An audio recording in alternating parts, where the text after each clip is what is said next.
Today's episode is brought to you by AOS Kitchens, the South's leading outdoor kitchen design and installation specialists.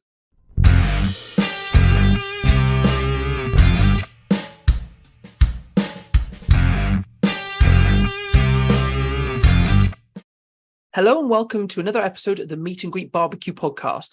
Today we're talking to Nat, which is Northern Grillers. Now you can find her on Instagram. She has a fantastic feed. There's so many different things that she's cooking on there. All the colours are wonderful and there's so much to learn. So without much further ado, here's Nat. Hi Nat, welcome to the Meet and Greet Barbecue podcast. Thanks so much for joining us. Please start by introducing yourself and telling our listeners who you are. Okay, thanks for having me. I'm Nat. I run the Northern Grillers Instagram account. Started, I don't know how long ago it was, probably about 4 or 5 years ago now. It's been a slow build, but we're getting there now. Yeah, that's me. Great. As I said, it's been a pleasure. We've been in contact for a little while now, sort of trying to arrange to get you on. So it's really good to speak with you. I'm going to start straight away. And you said, obviously, you've been starting that Instagram page 4 or 5 years ago. Yeah. Interested to know what got you into barbecuing and where did that journey start? In the pub, I think. I think that's where it started. Where all good stories start. I know, and every good story starts with the pub. So one of our friends, he known him for a while, and he was mentioning that he'd got into barbecue, and he was saying, he'd cooked this on the barbecue and, slow cooked. And I was just like, what? How can you do that on a barbecue? And I wasn't that interested at this point. My fella was. So he got chatting to me and was like, I need to try this. So we bought like a £40 Tesco kettle. Mm-hmm. Bought one of them, had a do with it. And then he started getting into it a bit more. And I'm like, well, I've always been into cooking anyway. Like, I love cooking indoors. So I was like, well, I want to have a do. And then he had a do, learned how to do all the temp control and everything. And then it just went from there, really. Started getting more and more into it. And then he had to persuade me to buy a Weber kettle. I'm like, this phase is just a fad. It won't last. And then the Weber's mine now. And then I've got like 7. No, I've not got 7 others now because I've just got rid of a few. But I got up to like 7 or 8 barbecues. So, yeah. That's how I got into it. It's safe to say it was an addiction then. Yeah, I think you were just cooking outdoors. It's just better, isn't it? And it's not that, it's the challenge. So like, I know I can cook lasagna indoors, but then I'll try to kind of cook one outdoors because really your barbecue is just an oven, so you can cook anything on it. But I just keep checking that I can still cook things on it that I can normally cook in the oven. Yeah, that's how it started, and that's where it's gone to. See, the thing that I love about your page is all of the colour. Everything stands out and pops and is different. So, photography comes into it, of course. But also the variety of bits and pieces you're doing. You've got some baking in there where you've got like cookies and things. And then you're going across to like tacos. Then you've got the steaks. And you've got the more kind of low and slow traditional bits and pieces. Is that a deliberate choice? Do you like mixing it up or? Well, tacos are always going to be there because I love tacos. Like everything should be a taco. I don't really do so much low and slow anymore, just because I can't afford your briskets every week and all that. And plus, I don't have the time for it really. It's an all day of a job. I've just kind of moved out of the kitchen over to the barbecue. Anything I'd cook indoors, I cook out. Well, I'll cook outdoors when I can, when weather's right. Obviously, we live in North, so it's not the best. But it's. I don't mean to cook. I don't plan what I cook. It just kind of happens. Mm-hmm. And I do a lot of fusion food as well. That spurs me on a bit. I like just mixing it up. Like, you'll do an Indian dish that way. Can I make it a Mexican dish, but the Indian style, and just things like that. And where'd you get your inspiration from? I don't know. My brain. Honest. My head works in really weird ways. So I'll think like, I want to try my own onion rings. And then I'll be like, can I make that out of potato? And then I'll be like, but what about a potato bargee ring? It just goes weird. It just goes from one thing to another. And then it actually gets to like a ridiculous point. And I'm like, no, you've gone too far. You can't do that. But yeah, I don't know. They just pop in my head like, I wonder if anyone's tried that before. And I'll look into it, either they have or they haven't, and then I'll still give it a go, and it works or it fails. And do you write these down? So do you like, once you've got these ideas, are they kind of written down, right, that's a recipe, that's a that's a yay or a nay, or? No, I freehand everything.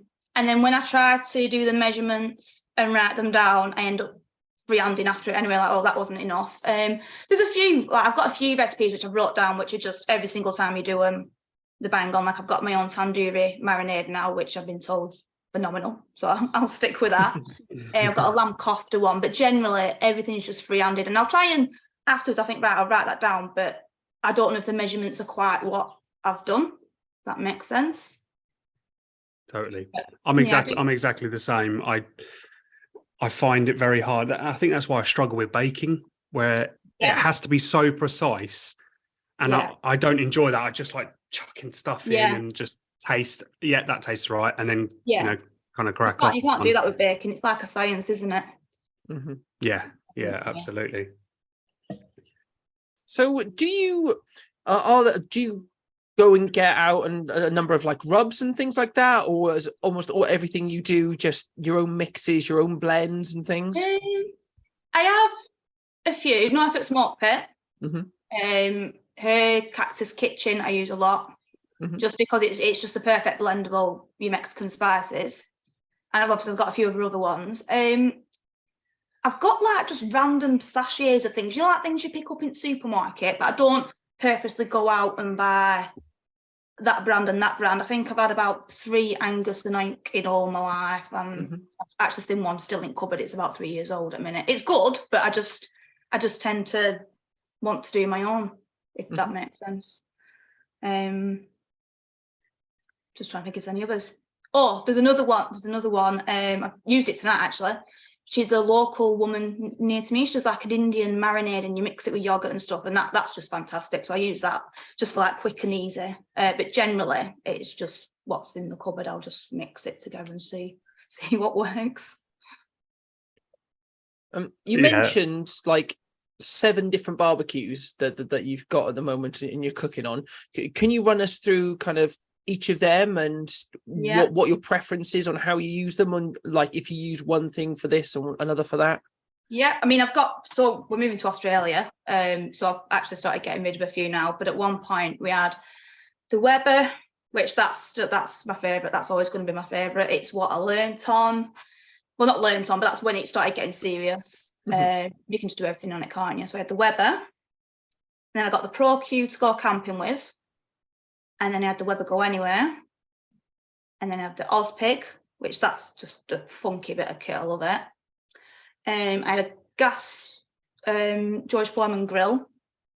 Didn't use that much. Uni. Am I allowed to class that as a barbecue? Uni. It's kind of. I do. That's one I'd class in my collection. Yeah, I had that, and then I had do you remember them pizza ovens that Aldi brought out, where it was like a big tower stand-up thing, which we did actually do a belting Sunday roast on it one time, but then we just didn't bother with it after that.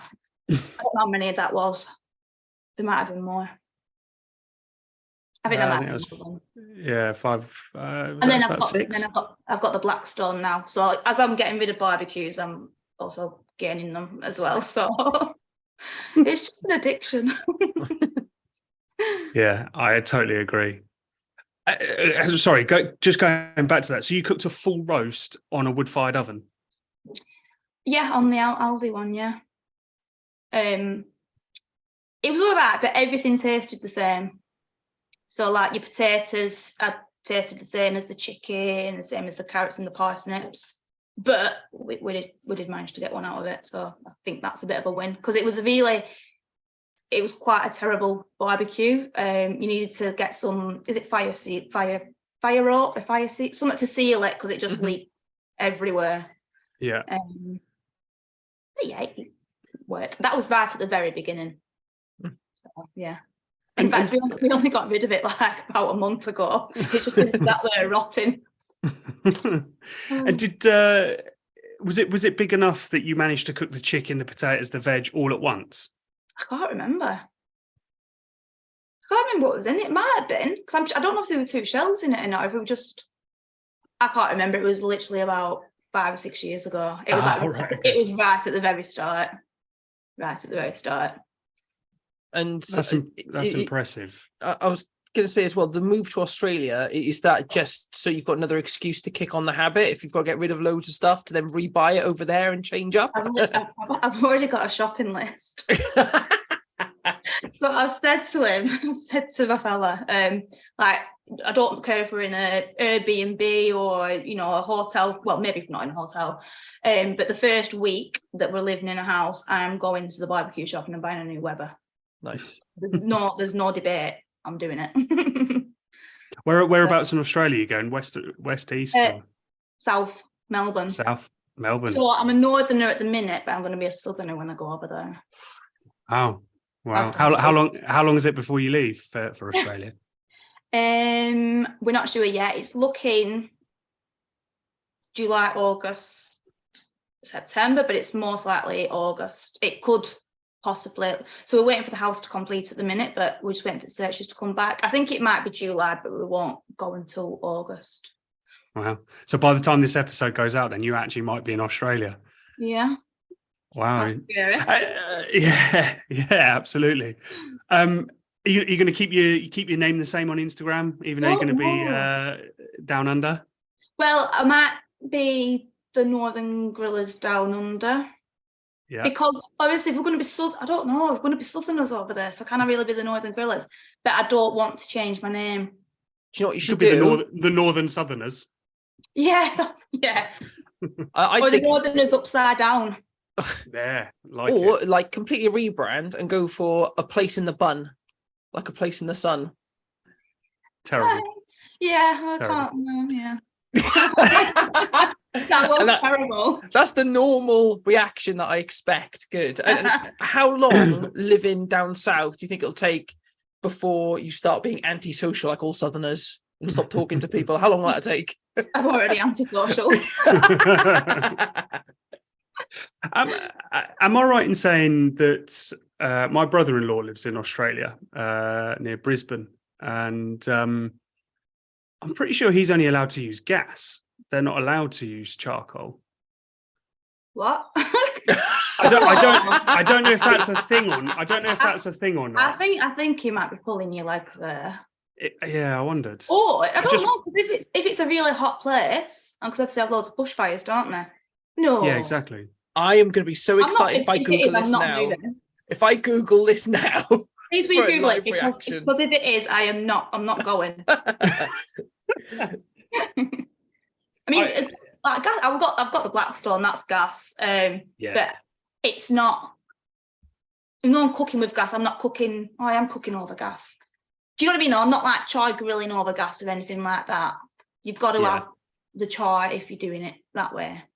No. How you get? I was interested to talk to you about the Blackstone actually, because it was something I was talking to Dan about. Potentially getting. I've decided I bought something else quite recently. So I won't go for it for a little while anyway. But how are you getting on with the Blackstone? I'm loving it. Oh yeah. Yeah. So since before I got it, obviously weather's changed, so that might have been a bit of a thing. I wasn't really barbecuing as much as I used to do. It was just like, I better go out and get on it and stuff like that. And then since it came, I literally barbecued outside for like a whole 2 weeks, just firing up. It's you know what I mean. You just fire it up. It's not. I know, like with a charcoal barbecue, you can just set your chimney and stuff, but you're always checking it. You're always watching, and then once you put it in, you've got to get it to the temperature that you want to before you put your food on. Whereas that, I was just like, yep, light it, go inside, prep everything, come out, cook it, like clean it. It's done. Really easy. But at the minute, because I do still want the barbecue element of it, you know, like your smoked bits and things like that. So what I'm doing is I'll batch cook. So I did some chuck the other day, like burrito chuck, and I did some Indian spiced pulled lamb, and I've just frozen them in like little packets. So when I want to, I can just defrost them, and then I can do it on the Blackstone. I'm still getting the best of both worlds. I've got quick, but I've got my smokiness. Yeah, but it is actually a really impressive bit of kit. I'm quite liking it. And I've still not even used it to like the full potential yet. I'm just trying bits and bats out just to see what we can do. You mentioned you love tacos right at the beginning, and it seems everywhere at social media at the minute they're doing the cheeseburger tacos that you just put, you put the meat on top of and flip it over and cook it that way. But I suppose for doing things like tacos, that Blackstone must be super ideal to be able to do. Yeah, tacos, smash burgers, pancakes. They're the first three things that and then I love all of them, so that's good. Did you get the breakfast kit? Isn't there like a jug or something that just you press a button in it? Yeah, I've got it. I actually won it before I got the Blackstone. I won it through Solcal and Sizzlefest. Them guys. I didn't even know I'd entered a competition. I think it was just because I liked a certain post, and he messaged me to say, "You've won this," and I was like, "What?" And I went, "That's weird because I know I'm getting a Blackstone. I can't tell you that I'm getting a Blackstone yet." Yeah. But yeah, just won it with that. So that's been super handy. But I did it with it, and I don't know if it was just the temperature of the grill, the seasoning, or the dispenser. But I flipped the pancake over, and I was just like, "What?" Just that perfect looking pancake. It was amazing. So yeah, it could be the dispenser. So I recommend getting one to anyone. And now, what's the kind of next thing on the wish list in terms of cooking on the Blackstone? What's the kind of challenge you want to do to push yourself and it to the limit? Ooh, I've got a list saved on my phone of all sorts I want to do on it. I want to do some Thai red mussels on it, like mussels in a Thai red curry. I want to do some like onion bhaji hash browns on it. None of these go together, by the way. It's just random things. All at once. At once on there. And is that called a smorgasbord? A what? Is it just all these random things at once put on a smorgasbord? All right. What the other thing we've been talking about? Oh, we want to do fish fingers on it, like fried fish fingers. But then my head's gone into, well, what about if we did like a hot Nashville chicken, but do a hot Nashville fish finger butter? Nice. Bird's eye. Yeah, just get some of them and whack some oil on it. But yeah, no, there's just, my head goes everywhere, so there's a lot wrote down. I don't know how much I'm going to get to do before we ship over there, but yeah. Well, are you going to get it shipped over to Australia? Yeah, so I'm only taking 2 barbecues. Taking the Oz pig, taking it back home because that's where it originated from. And Blackstone.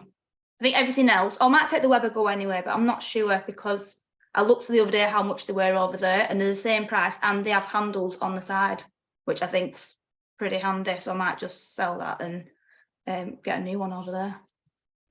I mean, I don't envy your position in that it'd be like trying to choose a child to take with you. Yeah, I sold my Pro Q and I was quite sad at that. Yeah. And then this weekend, I'm just thinking, why did I sell it? I could just done with it this weekend because I've got so much barbecuing going on. I really could have done with it, but it is what it is. It's gone. I'll buy another one of them over there as well. Yeah.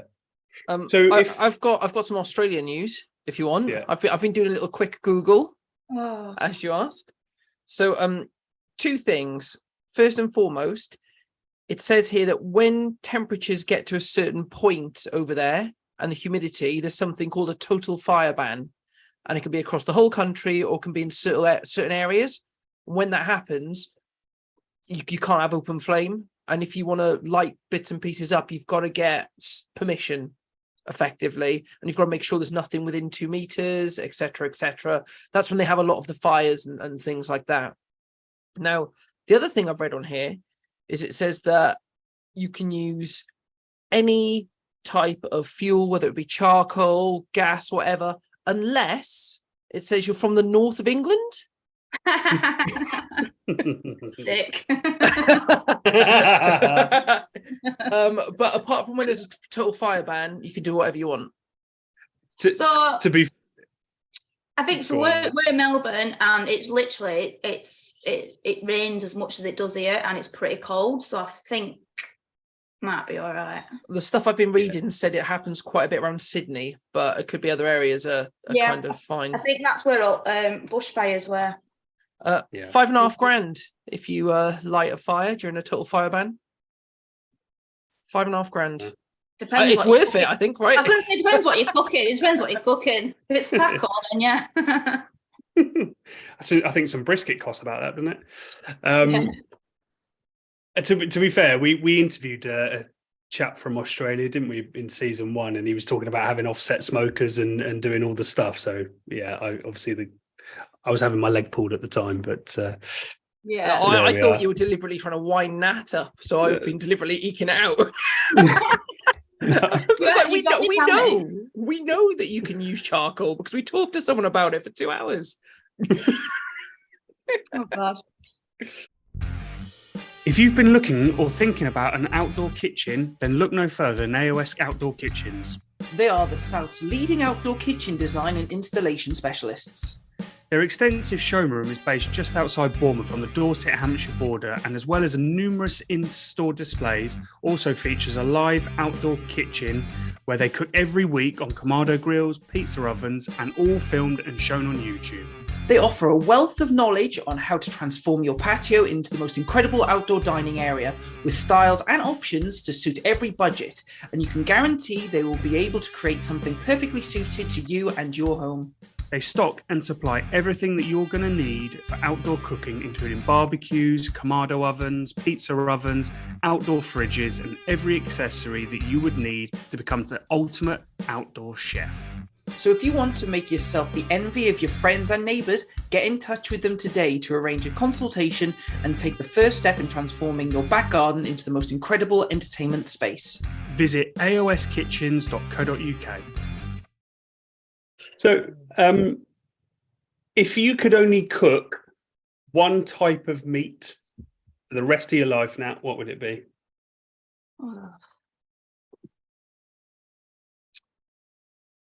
Oh my God. Just like chicken, beef, or lamb, because you can have it in different forms, can't you? Yeah, absolutely. Beef. Interesting. What's your go-to piece of beef? So it was hanger steak. Oh, it's good. But it is really good because obviously you can have it super rare, or you can braise it and it just falls apart. You can do anything with it. But no, sorry, hanger will be. But I did try some feather blade a few weeks back, and I braised it, and it were amazing. It just fell apart, but it still had texture, if you know what I mean. So yeah, it's a close second to hanger. I think Featherblade has got such a lot going for it. It's well documented. We've talked about it loads on the podcast. We had some at Sizzle Fest last year. It was terrific, and I'm having it at least once a month at the minute. I love because. And also, I don't know, from a cost point of view, obviously brisket is fairly priced, as we all know, but my local butcher does it the same price as chuck steak. So I get a nice, decent piece of feather blade, and it's like 10, 11 quid or whatever it is, and it feeds 6 people, and you think, well, you just can't grumble with that. Yeah, and it's brilliant. So do you braise it, or do you? Because I've not tried cooking it as an actual steak yet because it was so good braised. I treat it like a brisket. Oh right, yeah. And low and slow it, smoke it as obviously nowhere near for the length of time. Because she's very clingy. That's all right. I'm waiting for her to jump in on the conversation. Tuna or anyway. I probably cook it for, I don't know, 3 or 4 hours, something like that, depending on obviously each piece. It would take a little bit, but I treat it almost like I would a piece of brisket. No, I think that's, like I say, I braised it, but. And what did you braise it in? Was it like a red wine type thing or a beef stock? I think I put some mulled wine in it because I didn't have any red wine or anything, so I just thought that'll work. And it did, yeah, just like a oniony, beefy stock and some mulled wine, and yeah. The thing is, like, cinnamon works so well with beef as well. Like, if you haven't used it much, so I bet that mulled wine really did. Yeah. I've never considered using mulled wine like that. I'm definitely going to this year when it comes to Christmas. Yeah, just get a few bottles, save them up. Yeah, exactly. I don't think I've ever bought a bottle of mulled wine. Owen. You've got to when you put your Christmas tree up. No. What is mulled wine? Isn't it just spiced wine? Is that Sorry, right? what did you just ask? Did you just ask what mulled wine is? I don't think I've ever had it. So I think is it like cinnamon, star anise? Yep, cloves. Orange. Is it right? Yeah. I know my sister puts orange peel in it, I think, when she does it. She makes it herself. I just buy it from the store. She like simmer it down in a pan for, I'm not sure how long. I think it probably depends how long and how strong you want it to be, but you simmer it down in a pan, and then you can have it hot, you can have it cold, you can braise stuff in it. So it's like Christmas in a cup, Owen. Yeah. I like mulled cider. I prefer mulled cider personally. I tried some last year and it was really nice. It surprised me. Well, I'm now thinking what you could do with that, with pork as well, would be, I've never considered using it for cooking. I don't know why. There you go. Mm-hmm. Do you like cider normally, Nat? Yeah. I was on it earlier. I finished work at about 2:30. So I went and did a bit of shopping. I'll come back and I was like, oh, got the podcast later. Well, I can't go on wine now, so I started some cider. Yeah. To be fair, I had the day off today prepping for this party we're doing for my wife tomorrow, and I thought, well, have a few beers, why not? Sun's shining. It's hard not to. I have only been having a beer once we've been talking on here, because I too am preparing for the party tomorrow by not getting drunk tonight, so I can fully enjoy it tomorrow. I don't blame you. What are you cooking tomorrow?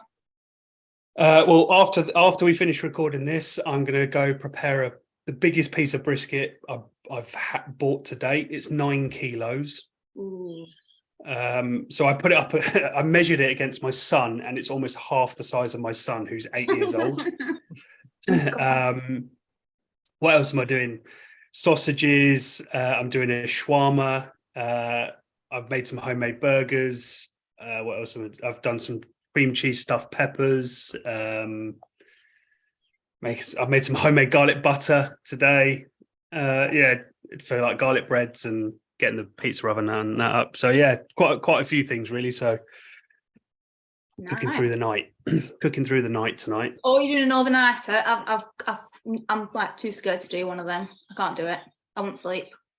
He's got a meter. It's not a real overnighter. Well, see, I've got a meter, but I can't work it. To be fair, I even think, even with something like a meter, and if I'm sure when you've used it before, you're just still conscious, right? You're still nervous that what happens if it malfunctions or it disconnects from the internet or whatever it is, and then so I'll be probably awake. What are you overnighting it on? Is it a Kamado or a Weber?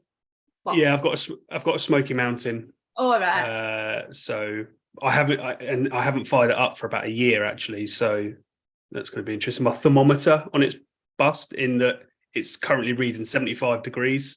I can't get it to recalibrate. So that'll be interesting. I mean, it does feel like 75 degrees out there, so it might be right. It definitely does, yeah. And for anyone in America, we're talking about centigrade, not Fahrenheit. I'm surprised you're not using the Broil King keg. I assumed you'd be doing that. Oh, it's too small. Right. Honestly, and I don't particularly like doing brisket in the Traeger. I don't find it forms the bark as nicely as what it does over charcoal. Have you ever used a pellet grill? No. Like, obviously you can get some fantastic cooks off it, but I don't know, it just doesn't appeal to me. I'm not at that stage yet where I just want to like press a button and go. I don't know if that's going to offend anyone. No, I'm very agree. offended. I agree. The reason that I would consider a pellet grill in the future would be if I thought, I know I'm working today, or I've got to go into the office. I'd get one to do that. So when you come home, you can just pull it off and let whatever's on there rest. But I enjoy the fire too much. Like when I do overnight cooks, I'm just using a thermopen, and I've got a 6-month-old, so that helps with waking you up regularly. Do you know what I mean? But otherwise, once I've put it on, I'll put an alarm on for 3 hours, go out and check it then, and then I'll be checking once an hour until I'm awake or it needs wrapping or whatever. If it gets to the point that it needs wrapping, then I can wrap it, and I know I've probably got at least 2 hours. But I don't want to just be pushing a button. I enjoy the fire and the process too much. The challenge. I like messing up too much. It's fun. It's a good story, isn't it? It's fun. Yeah, that's how I've got so many fails. I was going to say, you've perfectly segued into, why don't we talk about some barbecue fails? Let me get my list. Love it. I actually have a list. Just because I knew we were going to talk about this. I don't know which one to mention first. So because we were talking about thermometers, I've got 1, 2, 3 related thermometer incidents. Oh. So a few times it must be the thermometer's just been in the wrong place. It must be in like in a pocket of fat or something. So I think that happened with my Thor's hammer. Mm-hmm. So, with Thor's hammer come out and you had all these videos and it was just like, oh, look at it. And it was like a centerpiece and it just pulled apart. So, like, I invited people round. Oh, God. Like, thinking it was going to be amazing. Like, my niece and nephew. And I'm like, watch this. Like, fella with video in it. And I just kind of went, and it just didn't go anywhere. I was like, oh, shit. Start crying. it was terrible. I managed to, the day after, I think I put it in lasagna or something like that. I don't know. But yeah, that weren't a good day. I've also done it where the thermometer was reading in Fahrenheit instead of Celsius. So it was like, I think I was doing a pork shoulder, and like after about 2 hours it was done, and I'm like, this isn't right. But I was like, no, trust what the thermometer says. Anyway, it wasn't done. And then I melted my thermometer as well. And it wasn't even, well, this isn't barbecue related. It was just on the side in my kitchen, and it was magnetic. And I had like an oven tray, and I went and put the oven tray in the oven. And then when I got my food out, I was like, what's all this plastic melted? And it just disintegrated in the oven. It was just like this plastic mess. So yeah, that's my 3 thermometer related ones. Oh, wow. I've got a thermometer related one, actually. Oh, really? So I mentioned earlier, I bought a new barbecue since the last time that we were recording. So I decided to buy the Masterbuilt portable charcoal barbecue, the one that comes on the pop-up trolley and you can literally wheel it and take it. It's a bit like a Weber Go Anywhere, but on a trolley. Basically, as I was putting the lid and all that kind of stuff on, long and short of it, I had a little bit of a problem. I got sent a new lid, so I took out the thermometer went to put it in the new lid. What I accidentally did is stood on it, snapped it in half. So I had this brand new barbecue and no thermometer to kind of plug the hole. So I had to then go and buy a new thermometer to be able to have my first burn on this new barbecue. So I know how much that would have annoyed you as well. I think it was added. I think it was added to the fact that it turned up and there was a fault with it, so I had to wait for a week to get the new part and all that kind of stuff. And then I bloody stood on it, so I still couldn't use it for a little while until I got the new part for that as well. So please tell me, because I know what you're like. Did you do a walk away in a little pout, a little angry pout to yourself for like half an hour? I know what you're like. Please tell me it happened.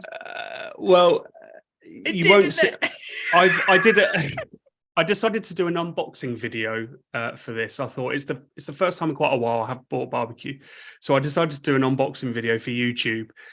And another fail happened whilst I was doing it. I've got a decking area just out the back here, and I decided to do it on the decking. And as I went to screw one of the wheels in, the washer fell through the decking.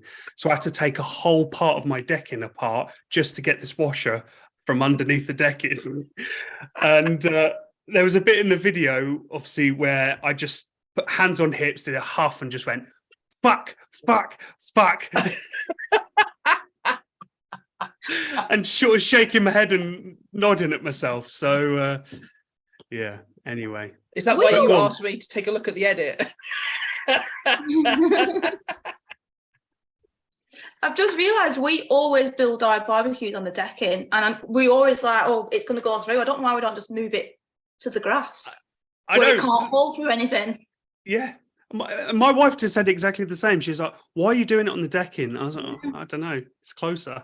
It makes sense to not do it on there, but... Anyway, what else have you got for us, Nat? Norfolk Smart Pit Ragamuffin. Have you ever had it? No. If you buy it, don't think you can take the lid off and smell it. You can't. Okay. I ordered some and then it came, and I think I nipped home from work on my dinner and it arrived. I was like, oh, really excited. So I took lid off and like took a big smell, and I think I struggled driving back to work. And I was literally sneezing for about 3 hours. And even now, even if I just use like half a teaspoon, I mask up for it. Wow. What is it? I've not heard of that rub. It's a jerk seasoning, but she's got like she's got your Scotch bonnet, and like I think it must have quite a lot of Scotch bonnet in it, and it just gets you. It were horrendous. And I'm still, wow. I use it, but I'm still scared of that rub. Like, it's traumatized me a little bit. Are you like COVID mask type? Literally, yeah. Because I'll be like that, like from anything, and then I'll still set off sneezing. So last time I did actually mask up. It's mad. Brilliant. I think she has to mask up when she's actually making them. So yeah. You basically did a line of Scotch bonnet. Yeah, and then when I told her, I did say like I dare you to get someone to do a line of it, but they would probably die. Generally. God. I mean, legal. that's good advertising for the strength, right? Yeah. Yeah. I don't think she should put that on the level bar. The official advert. Yeah. Oh God. I don't know what else is on my list. Oh, so when we first started out, this isn't even my fail. This is my fella's fail. So when he first started off on the £40 kettle barbecue, he spent all day doing this brisket. It wasn't like a full pack or anything. I think it was just like a Tesco's rolled one or something. But he put a lot of time and effort into it. We left it, went to the pub, got drunk, came back, and he knocked the whole barbecue over. And it like landed like literally in a mound of gravel, because it was like in a terraced house with just like a really shitty backyard at the time. And he was like, "It's fine." And I'm like, it's coated in gravel. It's not fine. Yeah, I was fuming at him, absolutely fuming. I would have just said, that's the bark. It's absolutely fine. That's literally what he tried saying, but obviously I was twigged on at this. I was clued up on barbecuing. I was getting there at the time, so I was like, that is not bark. It's crunchy and it's gritty in your teeth. I don't know. Don't know which ones I have. I've got rotisserie wrote down, but I don't know why I've got that wrote down. And pizza. I did used to be terrible at pizza, but I've nailed that now. What's your go-to pizza? I'm going to say it wrong. Andouille. Is it andouille? Yeah. Mm-hmm. Andouille and spicy chilies and JD's hot honey on it. I like to just make like a proper spicy one, and then I'll have like one bite and then cry because it's too hot for me. But there's a running theme through this conversation. I'm taking it you like spice. No. Oh, you think you do? I do. Like if I have a curry, I have a madras, but I can't go ridiculously hot. It's got to be like tasty but hot, not just where it's just pure burn. I don't like that. Yeah. that reminds me of like Owen used to go for like slightly like more mild or medium curries, and I spent ages convincing him once to get a Ceylon, which is kind of like it's in the hot category, but it's like a korma. So effectively, it's a hot korma is the easiest way to describe it. and I can't remember if we were out or if we got it delivered, Owen, but it came and we both tried it. And as I tried, I thought, this is much hotter than normally how this comes out. And your head blew off. Yeah, no, we were in a curry house in Brighton, and yes, the owners of the owner of the curry house thought it was hilarious and decided to give us a free shot of whiskey just for apologising, but whilst laughing at me. I do like seeing other people struggling with spice. I just don't like it to be me.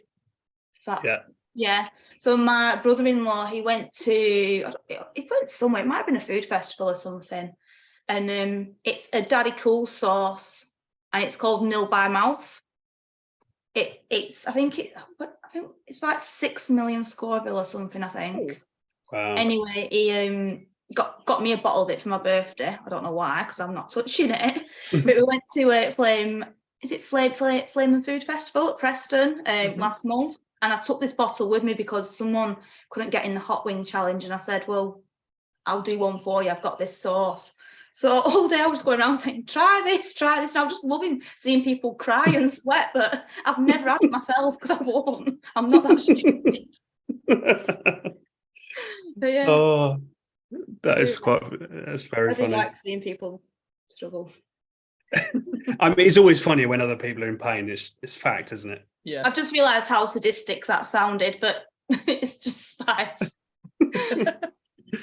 No, that's all good. So I suppose then you're about to embark on a whole new chapter. So normally we kind of ask, well, what's next? What's next in barbecue? So I suppose for you then it's navigating a whole new country, right? A whole new way of living, and it's very outdoorsy. So you must be excited. It's just like having to find a new charcoal that I get on with, a new butcher that I get on with. It's all that, because finally, like here, I know my go-to charcoal, I know my butcher, I know what spices and rubs I like, and it's just like starting it all over again. So that's scary, but we'll see. I just can't wait for the first barbecue though, because obviously they're all known for like being barbecuers, aren't they? Like, oh, she's British, she won't know how to barbecue, and I'm hoping I just go around and just smash it out like here's some of this. With your 6 million Scoville sauce. Yeah, try some of that. Yeah, just lace it with that. Let's have a wing roulette. I think, as Owen was trying to say, that leads really nicely on to BBQ Bingo. BBQ Bingo is brought to you by Lumberjack Food Company, your ticket to Flavortown. And I would like you to do something for me, Owen, if you don't mind. So Owen's going to load up the screen and you'll see how much money that we've invested in this wonderful website that no one could possibly look at the URL and make up their own wheel at all. But I'd like you to add something for me, Owen, because I've had a bit of a brainwave. So now, if you're going to be going down to Australia and potentially you're going to be there by the time this comes out, then I thought it might be nice to put a bit of Australian flair in there. So can you add can you add kangaroo, Owen? I'm all over that. Now, if it does land on kangaroo when we do this, it's not fixed. We've got no way of doing it, but I couldn't let it go without putting it on there. I also know you can source it in this country. So if it doesn't land on it for you, I know other people will be able to get it in the future. So, that works nicely, right? There's a few dishes on here I don't want. Go on. Look at it go around like, oh God. Which are the ones that you don't want? Duck, because I refuse to eat ducks. I like them alive and I like to feed them bread. I love ducks, so I can't eat them. Possibly beef tongue, just because I don't want to put an animal's tongue on my tongue. Yeah. We've all been 20, we've all done it. Welshing, yeah. Yep. What's happening, right, Mayor? Some people have been brutal here, aren't they? Yeah, people have been. Owen and I always thought, well, we don't want to be too harsh on people because people don't like it. And as soon as you give people the choice of putting something on there for someone else, people go mad. Right, I've just thought of one and it's going on. Oh, great. So we've had chicken arts and all sorts on this recently. And anyway, so there's one called My Signature Dish, or Nat, which would be your signature dish. So if it lands on that, we'd like you to cook what you're best known for. But what would that be? It depends who you ask. If you ask the people at work, it's tandoori sausage rolls, and I don't even barbecue them. So I can barbecue them, but I don't generally. Or my burrito tacos, which, yeah, they're quite good. Okay. So which would you choose if it landed on that? The tacos? Tacos? I'm a taco. Yeah. That was a stupid question. Yeah, evidently, yeah. I'm I've really literally sorry. talked about tacos for the past hour.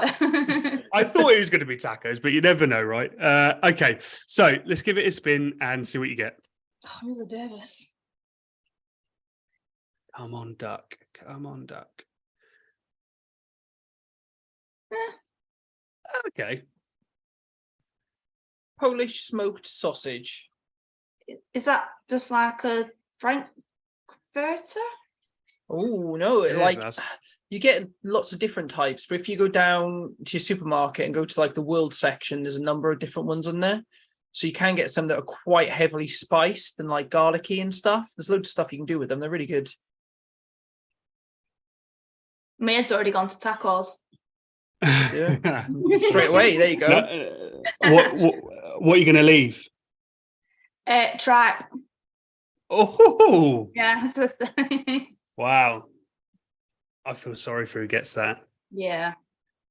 Do you like tripe? Not tried it and I don't want to. I'm actually thinking it might be one of the worst ones on there. I reckon so. It's got to be. Yeah, it is. Sorry for anyone else. I reckon, given the choice, most people would rather have a beef tongue than tripe. Yeah, I would. See, I wouldn't mind giving tripe a go. That wouldn't bother me. So it's a northern delicacy, especially from like the town that I'm at. I think they've been on hairy bikers having tripe up here, and I think my mum and stepdad love it, but oh god, no. Yeah, no, not for me. I love offal. We recently went for a meal at a Brazilian place near here. It's one of the ones where you get the traffic light system, where you get like this bit of wood that's on your table and you put it to green and they keep bringing you food and turn it over to red when you want to stop. I didn't turn it over to red until we were told that we should probably leave because other people were getting bored. But one thing is you can request the chicken hearts. And yeah, we've had a few drinks, and as we've talked about on here before, like I can eat a lot when I'm in the right mood, but I had about 6 or 7 of them, and I quite like them, but the texture's really strange. Yeah. But when my friends saw me eat them, like, oh, they look really nice. Can I try one? In his mouth, chewed it, spat it out, and then went to the toilet to be sick. Because it is, if you're not ready for it, it's very distinctive taste and it's a very weird flavour. And he was saying the problem he had was as soon as it felt weird, his brain went, I'm eating the heart of a chicken. And that was it. Game over, particularly after a few drinks. Yeah, see, my fella, he's very weird with textures. Mm-hmm. So like beef cheeks, he can't eat them, even though they fall apart because they're still a bit gelatinous. Mm-hmm. He can't eat them. And I tried them twice, thinking, I must have done it wrong first time. But I think no matter how much you cook them, they're still always going to have that like bit of jelliness about them. Mm-hmm. But then as soon as he said it, he put me off them as well. So I don't like beef cheeks anymore. They put it in my head. Texture is a big thing, I think. Mm-hmm. A lot of foods. Yeah, absolutely. Okay, so is there anything that we haven't discussed yet that you would like to, almost start the conversation about? I can't think of anything. That's fine. I'll think of something as soon as this is finished. I'll be like, oh, we should have talked about that. So how did you originally get into being like an ambassador for Blackstone? So what Julesy did was he searched for ambassadors, and he didn't just do your big people. Obviously, you've got Marcus Bowden, you've got Ice and all that because they're fantastic and they will do brilliant things on it. But he's also chosen the smaller accounts, and he looks past your numbers. And the Blackstone thing isn't going to be about numbers. It's just going to be what it is, what you can do on it, and then obviously it's going to come out for sale shortly. Probably be out for sale once this podcast's out, actually. Nice. And I genuinely think it's going to be a great addition to someone's barbecue arsenal, and it's going to take off, I think. Great for breakfasts as well. Great for breakfast, yeah. Pancakes, bacon, full English, tacos. Breakfast tacos. Yes, literally. Well, I was on the Masked Griller, and the theme come up breakfast, and straight away I was like, breakfast tacos. I'm like, I can't. Everyone's going to go for breakfast tacos, and I stayed away from it, but I still wish this day I did breakfast tacos, because tacos just win everything. Did anyone else do breakfast tacos? I think one person, but in my head, everyone was doing breakfast tacos. No, I think there was just one or two people maybe, but yeah. Yeah. What did you do then? Something. What did I do? Yeah. I think I lost the plot. That's what I did. I literally lost the plot. It got fucking strange. It did. Because I was in the first year, and the first year I did things, but because all you get is a photo. And if you can't tell what it is from that photo, it don't matter what you've done. There's no description. If you can't tell what you've done, you're not voting it because you're like, don't even know what that is. But I had to do something that was familiar and that they knew what I'd done. So in the first one, I did like an Indian Sunday roast, and no one actually knew that I'd done an Indian Sunday roast when it was Indian week. Anyhow, first one of the Masked Griller 2 was breakfast. So I did like a fully loaded croissant thing. It was like stacked and there was egg dripping and it was wonderful. I didn't eat any of it. I just took a photo. We were camping at the time. I just took a photo and give it to all the lads. I was like, crack on. I can't remember other weeks, but I know I ended up doing a profiterole brownie burger and donut fries. Yeah. That was dessert week. There was surf and turf, and I really wanted to just do a really good steak and prawns, but I thought everyone was going to do that. So I did steak and prawn pasta dish, and I made fish-shaped bread. It was actually really pretty. If you go down my gram, you'll see it. So Nat, it's been great speaking to you. For anyone who wants to find you and see what you're doing, where's the best place to find you? How can they find you on social media? I'm about to say Australia then, but just the country. At the Northern Grillers. There you go, and they can find you. Stick that into Google. Well, can I just say, it used to be two of us. It used to be my fella as well, but he weren't doing anything, so I just knocked him off. That is the way, isn't it, normally? It should be the Northern Griller now, but I'm just not going to change it. Unless you change it when you go to Australia, like we talked earlier. Yeah. Northern Griller Down Under. Sounds good.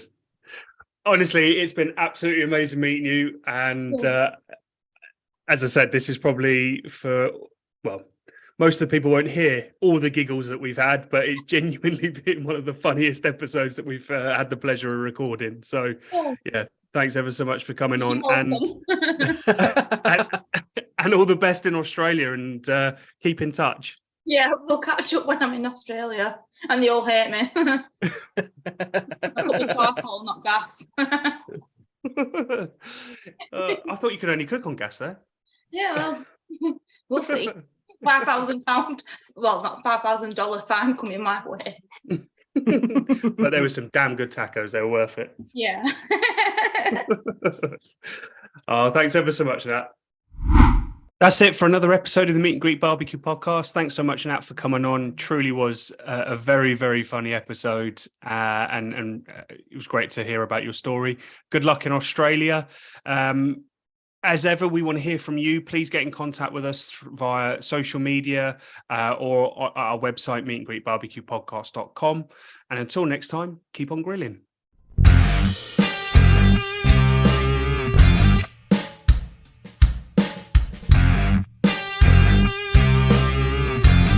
Today's episode of the Meet and Greet Barbecue podcast is brought to you by AOS Outdoor Kitchens. They are the South's leading outdoor kitchen design and installation specialists.